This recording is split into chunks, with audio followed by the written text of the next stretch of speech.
Bem-vindos, caros amigos, ouvintes, conhecidos e viventes deste magnífico mundo. Estamos de volta a mais um episódio do Circo a Vapor. O meu nome é Catarina, sou enfermeira e continuamos a seguir os passos de diferentes profissionais de saúde que têm a gentileza de aceitar partilhar aqui um pouco de si mesmos. A nossa convidada de hoje aventurou-se pelo mundo dos livros. Enfermeira de profissão, Marli Vitorino trabalha há cerca de 9 anos nos cuidados intensivos do Hospital de Santa Maria, em Lisboa, local que desde o início da pandemia trata doentes infectados pelo coronavírus. Para ajudar a lidar e gerir os dias exigentes que passou, criou um diário de poemas e retratos da pandemia. A escrita e os desenhos começaram a surgir quando se encontrava a prestar cuidados sozinha a um doente em estado de coma com quem não podia conversar. Nesse dia começou a rabiscar como forma de desabafo por tudo o que tinha a ver com a vivência dos cuidados prestados. Nasceu assim a obra O Outro Lado da Pandemia, o que se vive para lá dos cuidados intensivos, que foi lançada em junho de 2020 no Museu de Farmácia em Lisboa, logo seguida apresentada na Feira do Livro de Lisboa e na terra natal da nossa enfermeira, a Lourinhã. O outro lado da pandemia alberga os medos, as tristezas, as angústias, mas também as vitórias desta luta maior que hoje conhecemos. Ao lermos este livro, somos transportados para o interior do mundo, dos cuidados intensivos, onde fica patente o enorme desafio que foi vivido por todos os profissionais. Mas vamos lá saber mais. Bem-vinda, Marli. Obrigada por estares aqui no Circo a Vapor e por vires conversar connosco sobre este teu projeto literário tão delicioso. E agradeço que estás aqui, disponibilizares o teu tempo, partilhares as tuas palavras connosco, não só em livro, agora pessoalmente. Obrigado eu, Catarina, por este desafio. É mesmo um enorme prazer e poder partilhar de alguma forma um bocadinho desta experiência contigo, convosco, que tem sido tão enriquecedora, sem dúvida. Sim, foi giro quando eu vi que tu tinhas lançado um livro. Curiosamente, eu tinha um dos meus primeiros convidados aqui no Circo a Vapor foi um colega nosso dos cuidados intensivos, e ele também nos falou um pouco da sua experiência, das suas vivências,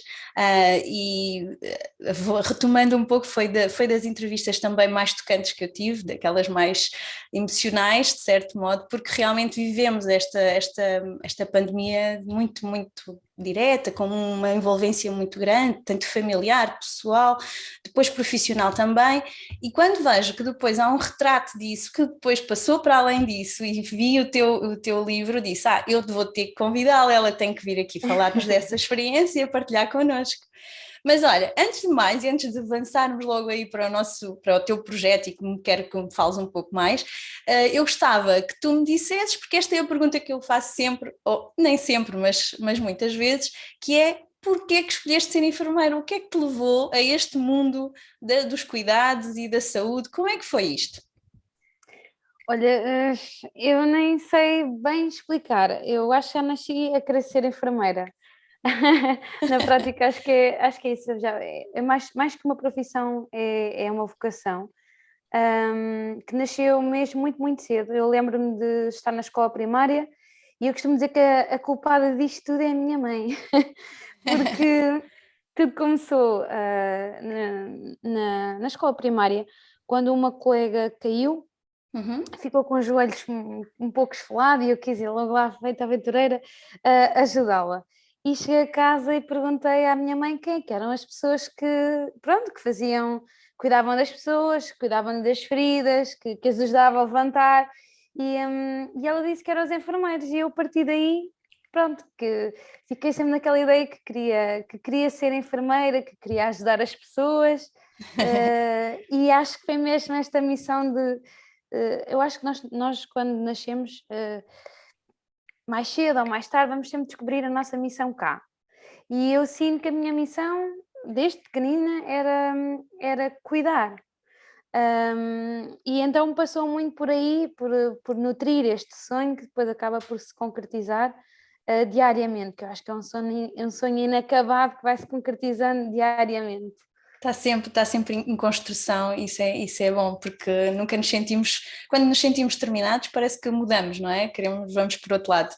É verdade. Por isso foi muito bom dizer isso, porque é sinal que nutres ainda uma grande paixão pela profissão, pela enfermagem, por este mundo dos cuidados, às vezes, que é tão exigente e tão difícil. Sim. Mas o que é para ti cuidar, na realidade? Porque cuidar nos outros, assim, na altura falavas-me agora que cuidar era fazer o tratamento de uma ferida ou resolver aquele problema, hoje em dia ainda consideras a mesma coisa? Não. Hoje cuidar é verdadeiramente complexo. E é um conjunto de dimensões. Nós às vezes vemos isto na escola, que cuidar é multidimensional, e eu achava que aquilo que era muito filosófico, que raio do multidimensional, mas que tinha toda a noção. Realmente nós somos um ser, não só social, físico, psicológico, pronto. Mas na prática é mesmo é mesmo muito complexo. E não se pode cuidar apenas da parte física, sem cuidar da parte psicológica, sem cuidar da parte familiar, relacional, social.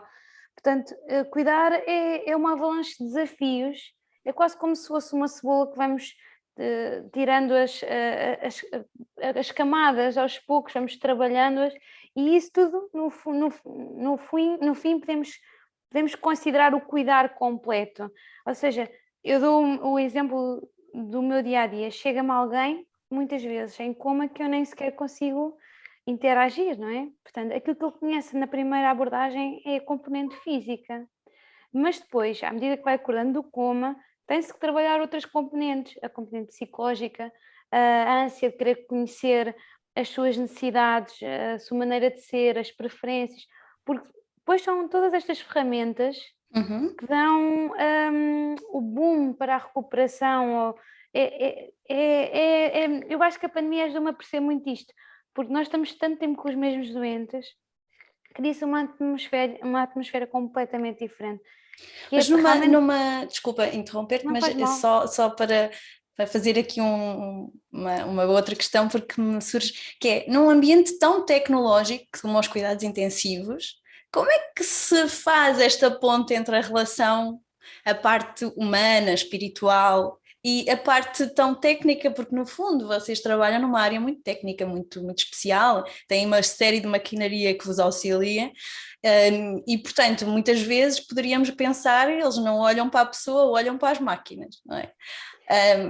Como é que fazem Sim. isto? Porque no fundo o teu livro surge desta relação, surge da relação. E eu pensei, de onde é que lhe surgiu isto? De facto, os cuidados intensivos estão muito associados à maquinaria, digamos assim, à ciência sofisticada, não é? Depois, como é que se conjuga tudo o resto? Eu acho que é quase como se nos sentássemos e olhássemos à volta e perceber o que é que realmente é preciso. É preciso ver entre as linhas, é preciso ir além do óbvio, é preciso quase despir o doente de todas as máquinas e olhar para ele com olhos de ver, olhar com ele como ele é. Se for teimoso, é teimoso, se estiver desorientado, está desorientado, se for simpático ou tagarela, é a essência daquela pessoa. E de facto, isso que tu estás a dizer, que nós estamos rodeados de maquinaria e é um ambiente, como todos os outros são, também exigentes, mas tem muitos fatores de stress e fatores de alerta que nos obrigam a estar constantemente atentos. Eu acho que isto depois vai-se ganhando com a experiência, porque eu lembro quando entrei nos cuidados intensivos não era assim, não era assim de todo. Eu estava numa fase inicial preocupada em manter o doente vivo e aguentar-me até o final do turno. E tentar conhecer, estava mais focada em mim, em querer aprender, em querer prestar o melhor cuidado. Depois chega uma determinada altura em que já estamos mais confiantes na nossa prestação e conseguimos quase que nos aventurar a realmente conhecer o outro. Em baixar as barreiras, em baixar os medos e aventurar-nos. Eu acho que para chegarmos ao outro também precisamos de ser vulneráveis. Vulneráveis no sentido de não termos receio de chorar se tivermos que chorar, se tivermos que rir, se tivermos que dizer que as coisas não estão a correr bem, porque tudo depende da confiança. Então é não ter medo dos nossos sentimentos? É isso? É não ter medo dos nossos sentimentos, dos nossos medos, das nossas dificuldades, e se errarmos também termos essa capacidade de reconhecer que erramos. E eu então, acho que isso... Para ti um bom enfermeiro é o quê? É um enfermeiro que conhece a si mesmo e que vai ao encontro do outro, ou é o quê? É um bocadinho ao encontro do que tu estás a dizer. Para mim, um enfermeiro não chega a ser expert na técnica e no conhecimento científico. Um bom enfermeiro tem que ser humano, tem que realmente conhecer-se a si próprio e, acima de tudo, ter confiança para se desafiar a envolver-se no mundo do outro. Envolver-se com a empatia, ou seja, continuamos a ter consciência dos limites da relação terapêutica, não é? Mas é importante envolver-nos no mundo do outro, porque eu cada vez tenho mais a noção que a confiança com o doente, se não for estabelecida, não conseguimos nada dele, a recuperação é muito mais difícil, andamos perdidos porque parece que andamos a falar línguas diferentes. E para estabelecer essa confiança, muitas das vezes o doente precisa de perceber que nós realmente estamos ali para ele e por ele, mas também temos as nossas limitações, as nossas dificuldades, os nossos medos, e não há problema de demonstrar isso. Eu acho Muito bem. que as nossas carapaças, as nossas capas só nos ajudam a distanciar do doente e perdermos o toque terapêutico, a forma de chegar ao doente. Sentiste que com a pandemia que acabou por, uma vez que trabalhaste e ainda trabalhas obviamente, nessa lidar diariamente com uma carapaça, no fundo vocês estão equipados da cabeça aos pés, há uma grande barreira em termos de contacto direto, o tato deixa de ser direto, não é? Passa a ser interposto por uma série de equipamento de proteção. E isso foi muito exigente para vocês em termos físicos, porque imagino como é que é viver dentro de uma espécie de uma bolha plástica, não é? Que é super difícil, em que transpiramos e vestir e despir, há todo um procedimento, um processo, mas esta relação com os doentes também fica afetada.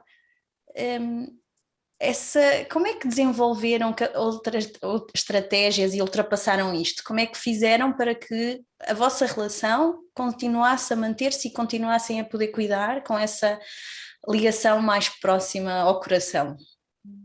Olha, eu acho que esta pandemia e o facto de termos essas barreiras todas ajudou-me pelo menos a ter mais noção da importância da relação. Eu acho que ainda intensificou mais, que sem relação não há nada.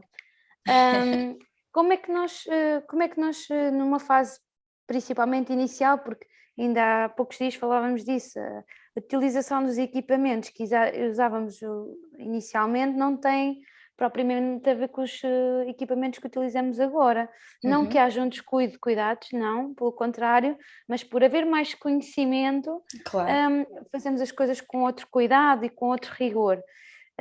O facto de não entrarmos sempre com as cógulas, que são aquelas espécies de capacetes que pomos na cabeça, ajuda a que não parecemos uns astronautas num doente que acaba de acordar do coma. Quer dizer, eu acho que as primeiras sensações devem pensar que estão noutro mundo, só pode. É mesmo, imagino.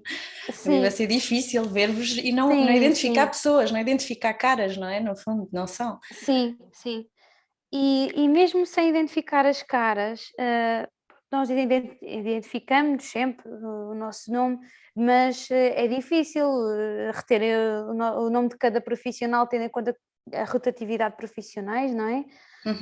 Mas é engraçado que com a permanência, pronto, estamos a falar de internamentos de 1, 2, 3 meses, em grande parte dos casos, é engraçado como alguns doentes já nos distinguiam ou pelo tom de voz, ou pela maneira de falar, ou pelo olhar, pela cor dos óculos. Eu lembro-me que havia um doente que dizia: os óculos vermelhos é da enfermeira X.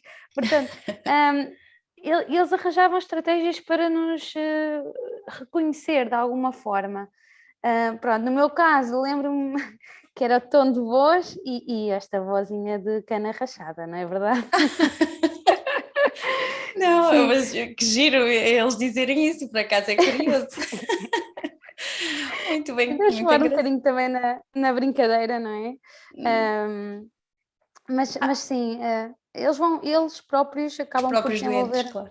sim, Ficam a capacidades. reconhecer-vos com as vossas Sim, características e às vezes sim, que são coisas que às vezes nós nem temos tanta consciência delas, não é? Acaba por ser exatamente, engraçado. sim. Olha, achas que as pessoas atualmente, depois isto é uma pergunta que eu também pensei, eu disse assim, deixa-me lá ligar, vou olhar para a Marli e perguntar-lhe isto. Achas que as pessoas mudaram a visão que têm dos enfermeiros atualmente? Uma vez que nós tivemos ali uma passagem em que fomos bastante atacados, tivemos a greve cirúrgica que transformou-nos assim numa espécie de uma sensação de quase que se fôssemos irresponsáveis, e de repente veio a pandemia e somos bastante, e dedicamos-nos e tivemos sempre, e obviamente com a penosidade que às vezes nos trouxe pessoalmente, achas agora a mudança? Sentes isso?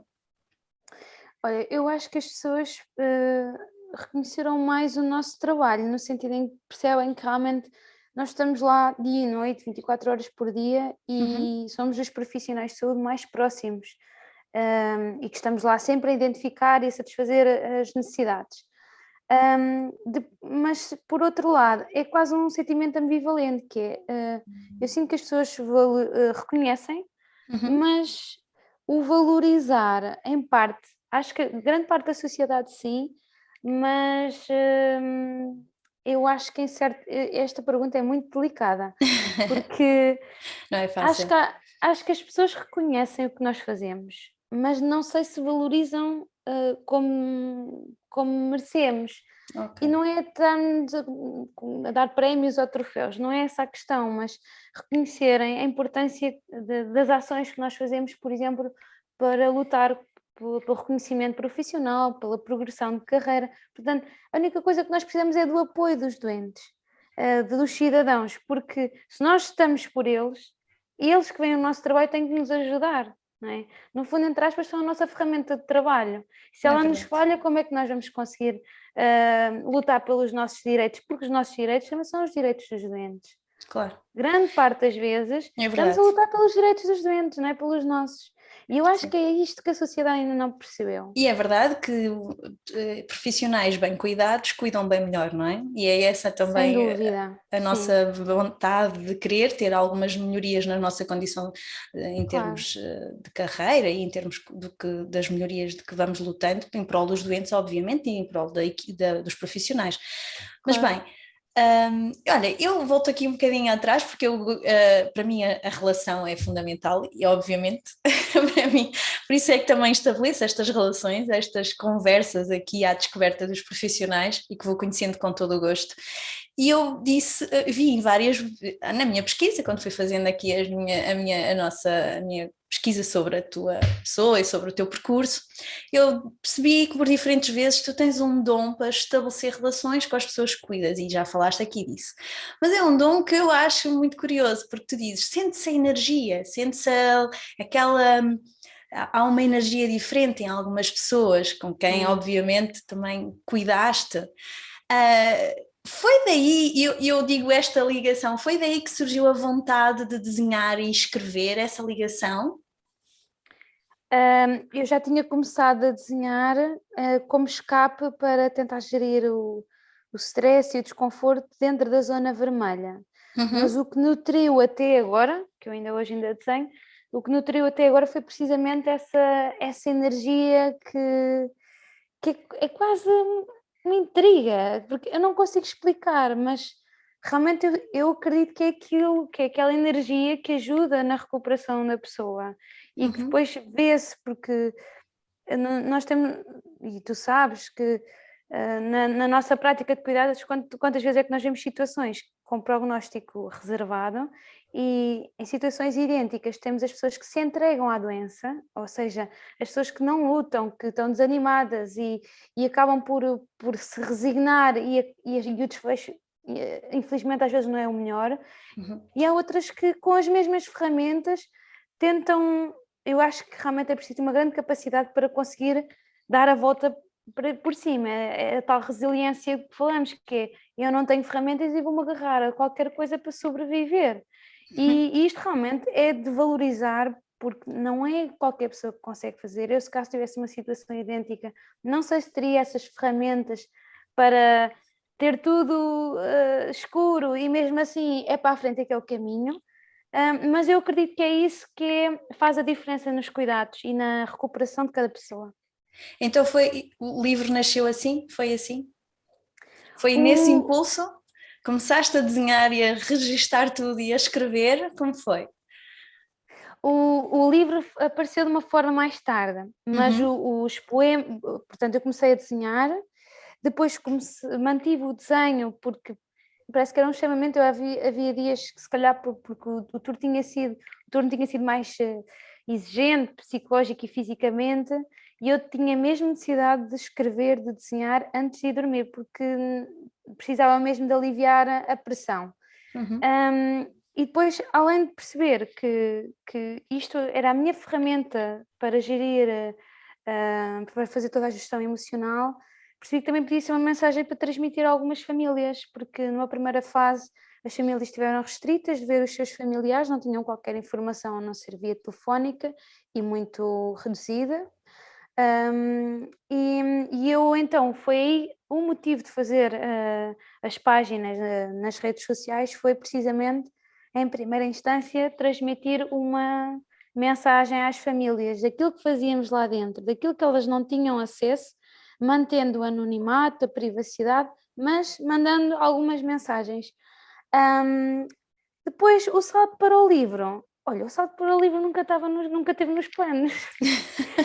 Verdade, estou a ser mesmo muito sincera. O salto para o livro aconteceu depois de alguns amigos e família, o meu marido também, ter-me feito alguma insistência para avançar com o livro, e depois um grande amigo que já tinha escrito um livro também, portanto já tinha noção do que era enverdar por esse caminho.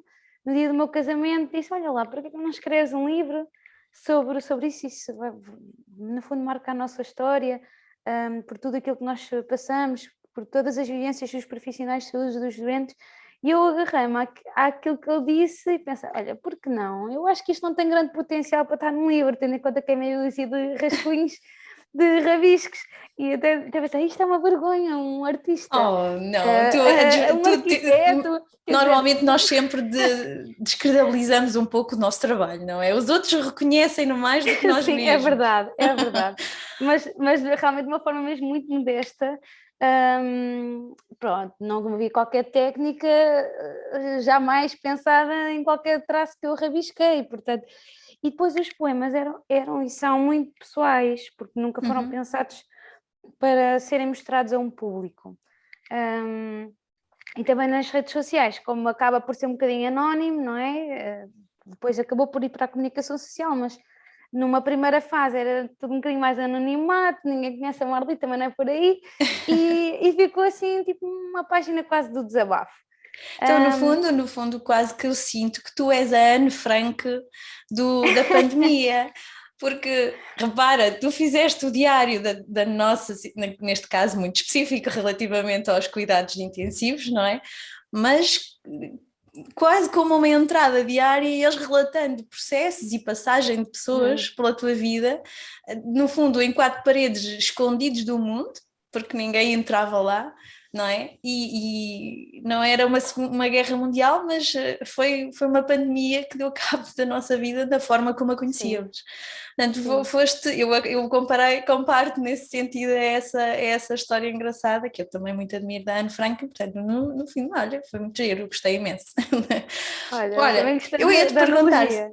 se querias fazer aqui gostava de fazer um desafio, de partilhares Uhum. aqui alguma história das múltiplas histórias que tu tiveste, um, com algum doente, que obviamente garantindo sempre o sigilo, não é? Mas Uhum. tens histórias assim, daquelas que te enchem o coração e que tu pudesses partilhar aqui connosco? Tenho muitas histórias, e isso é mais um motivo porque eu ainda hoje desenho, de pessoas que realmente me marcaram muito. Eu às vezes até penso, se eu fizesse um segundo livro, eu acho que o segundo livro ainda ia ser mais interessante que o primeiro, porque as histórias individuais de cada pessoa que me marcou estão realmente para além do livro. E realmente são muitas, há umas mais conhecidas, outras menos, mas eu acho que é o exemplo mais que me marca mais, que é realmente a situação de um rapaz com leucemia que entra no nosso serviço. Portanto, houve um surto no IPO e ele veio para o nosso serviço já num estado muito reservado, muito crítico, já ventilado, portanto não houve hipótese de o trazer ainda acordado. E pronto, nós sabemos que uma leucemia em estado avançado e com Covid, o prognóstico ainda ia ser mais delicado. E só por aí, 42 anos, também era uma pessoa nova, já por si, sem sequer ver a pessoa, já era um desafio que me gerava bastante tensão, era sentir a responsabilidade e ainda ele não tinha chegado. Depois, os primeiros dias que eu cuidei dele, ele estava em coma induzido, portanto sem qualquer reação voluntária, e foi ele que foi o gatilho para eu começar a pensar em muitas coisas. Porque realmente quando eu prestava cuidados a um corpo que não reage, porque está com o efeito da sedação, era intrigante, porque realmente ele transmitia-me uma esperança, uma força, uma energia brutal. Mesmo, eu cheguei a estar a posicioná-lo com uma assistente operacional e tia, tu não sentes o mesmo? É que o prognóstico dele é super reservado e eu continuo a achar que ele vai recuperar, não me perguntei aonde, porque analiticamente, clinicamente é tudo desfavorável, mas eu tenho a certeza que ele vai sair daqui. E de facto depois ao longo de várias semanas de luta, ele saiu de lá.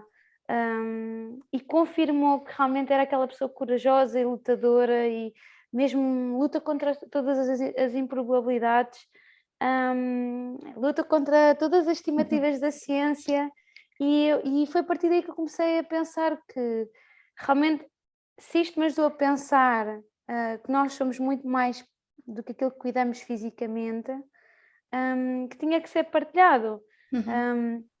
Eu recordo nas noites que, numa das noites, de estar nessa sala, que ele estava numa sala onde só tinha 2 camas, e à noite questionar-me, estar a olhar para ele, sentada no cadeirão e pensar: eu não sei porque é que ele me transmite isto, mas eu fico com curiosidade em saber como é que é a voz dele, quais é que são, o que é que ele gosta, será que está muito calor, será que está muito frio, será que é daquelas pessoas que falam pelos cotovelos ou é daquelas pessoas que desejem que não lhe digam nada até a ele. Portanto, eu comecei a questionar-me sobre a essência da pessoa. E depois ele passou a ser a minha aprendizagem para levar para outras pessoas que eu cuido diariamente. E eu passei a ter muito mais cuidado e muito mais vontade em querer conhecer a essência da pessoa. Sentes-te uma pessoa diferente agora que viveste isso? Porque todos nós mudamos. Em que sentido é que tu mudaste? Olha, eu acho que mudei muito a nível da sensibilidade. Eu acho que era uma pessoa sensível, mas acho que passei a dar muito mais valor a isso. Eu gosto do trabalho em equipa e gosto de estar com os meus colegas e essa é a ferramenta essencial para os cuidados se darem de forma segura e eficaz. Mas eu passei a gostar ainda mais de estar com o doente. E às vezes estar, nem que seja só em silêncio.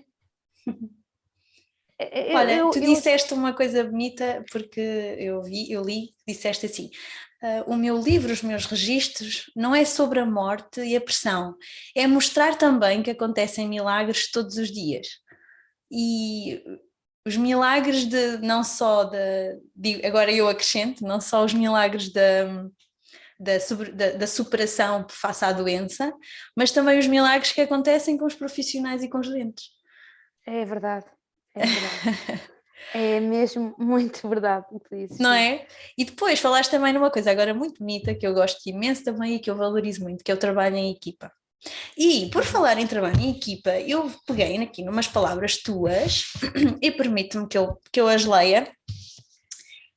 Eu vou não vou ler tudo porque era um poema extenso, tirei assim umas partes, espero que tu me perdoes o facto de eu não estar a ler tudo. Nada. Mas eu achei que era para eles e então eu acho que também faz sentido poder partilhar aqui e que toda a gente que nos ouve, que é o trabalho de equipa e como é que tu vives isso e como é que nós todos como enfermeiros podemos também sentir isso através do teu livro. Até para desafiar toda a gente a ir comprar o teu livro, está bem? Portanto, o título é Na Zona Vermelha, Misto de Emoções. Houve alturas que chorei, houve momentos que sorri, houve situações que consolei, outros em que me despedi. Houve noites que não folguei, instantes que quase desisti. Houve circunstâncias que receei, mas a esperança nunca perdi. Olho para trás e sinto que cresci. E estes alicerces chamam-se amigos, companheiros de caminhada, confidentes de partilhas, para compreender o silêncio e para que ainda assim está sempre ao meu lado. Este foi o poema que eu achei delicioso e que eu tinha que partilhar com todos os que nos ouvem e que trabalham em equipa todos os dias e que fazem milagres todos os dias.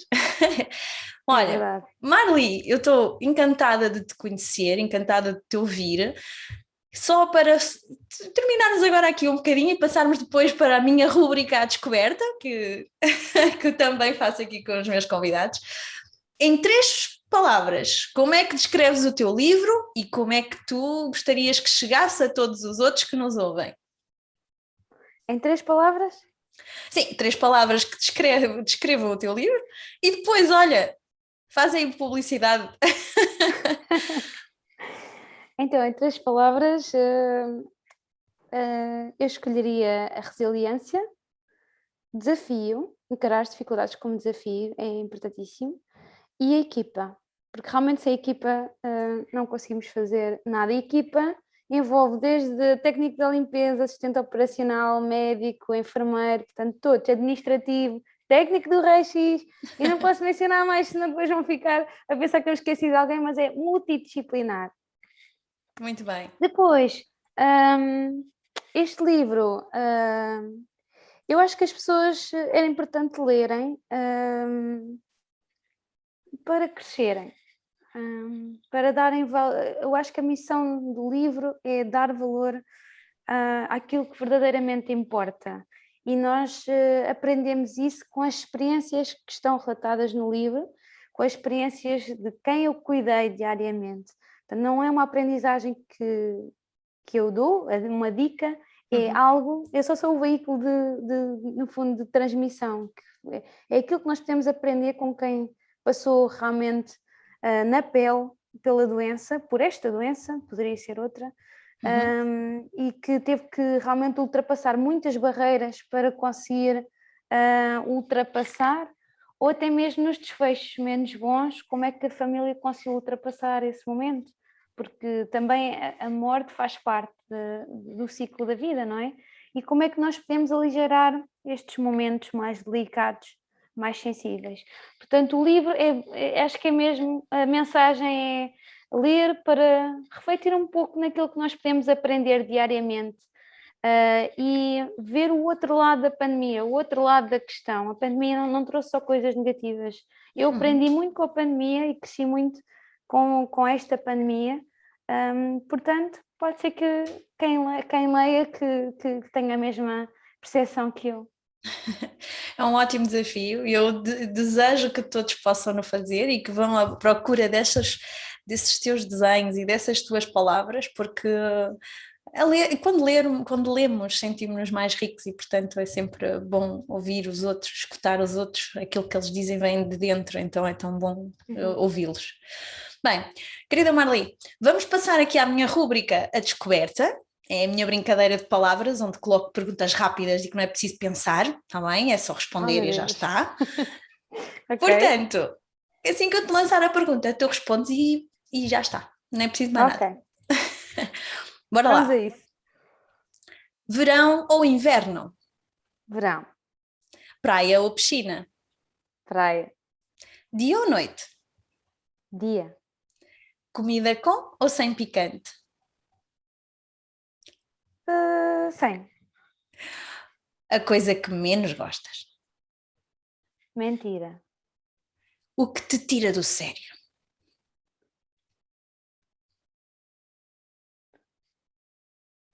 fazerem-me cócegas na barriga.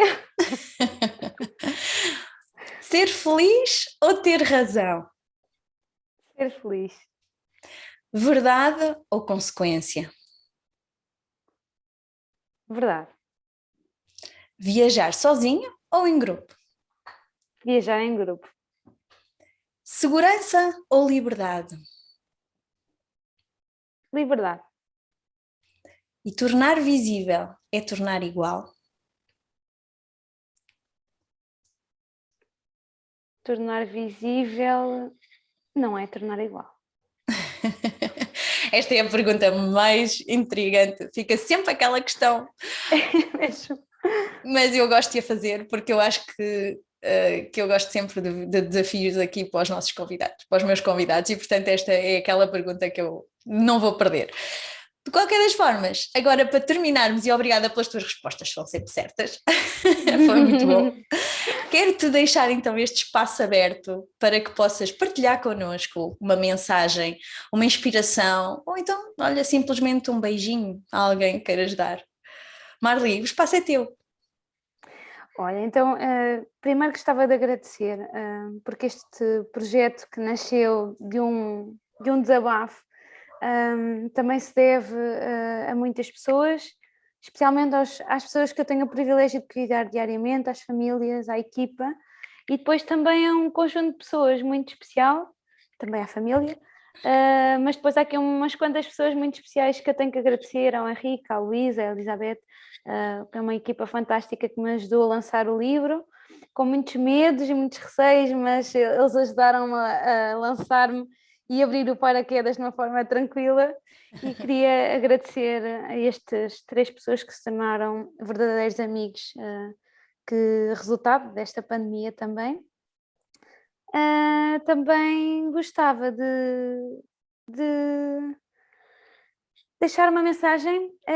Tinha pensado em muitas mensagens, mas acho que vai a mais simples e a que me está a surgir agora, que é ser feliz. Deixar a mensagem de cada um de nós sermos felizes e sermos felizes com o pouco que temos, sem ultrapassar ninguém, sem querer pensar muito alto. É ser feliz hoje, não é pensar eu vou ser feliz amanhã, é ser feliz hoje com as ferramentas que eu tenho. E se estou num momento menos feliz, perceber o que é que eu posso agradecer, que ainda assim me faça sentir uma pessoa feliz. Portanto, é essa a mensagem que eu quero deixar. Que bom, que E quentinho. agradecer também a ti por este Oh, desafio que eu gostei imenso. Obrigada de coração, obrigada mesmo. nada, nada, olha, foi um gosto ter-te aqui, obrigada eu e obrigada por também partilhar os teus momentos connosco e estar aqui também já é esta partilha aberta, desprendida, despreocupada, e isso é ótimo, é bom sentir isso. Sentes essa energia, vês? Eu também sinto. É verdade, e também acredito que às vezes há ligações que a gente não entende, não explica e acontecem. Por isso, mais uma vez, muito grata por te ter aqui. Foi bom partilhar contigo um pouco desta tua experiência de vida, do dia a dia, de luta dos cuidados intensivos. O teu livro, sem dúvida, é um relato impressionante e emotivo desta experiência que é estar na linha da frente contra o flagelo do Covid, não é? E traz-nos uma visão transparente e única, um espelho das emoções, experiências e dores de quem combate contra o ser invisível que vem mudar o nosso mundo. Por isso vale a pena ler, reler e pensarmos na nossa insignificância neste lugar, no planeta Terra que é o nosso universo. Espero que se sintam curiosos, agora para terminarmos, e que se quiserem saber mais, comprem o livro, ele está disponível numa livraria perto de vocês, então vão à página do Facebook que tem o mesmo nome do livro. Estou a dizer bem, não estou? O outro lado da pandemia, bem como ao perfil do Instagram, que é Marli Vitorino, o outro lado da pandemia. E se assim for, falem diretamente com a autora, ela terá todo o gosto de vos falar também. Para ser mais fácil, depois deixarei os links nas nossas páginas para vocês espreitarem. E assim, mais em passo acelerado, agora eu acelerei um pouco, não sei como, mas dando todas as informações que eu acho que são importantes, findamos mais um episódio. Este é o podcast Circo a Vapor, Nursing How, podcast de conversas soltas sobre o mundo da enfermagem e da saúde. Não se esqueçam então também de irem ao YouTube, ao Facebook, ao Instagram, ou então ouçamos no Spotify, está lá tudo. Subscrevam as nossas redes sociais porque juntos seremos muito a falar de nós. E até breve com uma nova conversa. Beijinhos!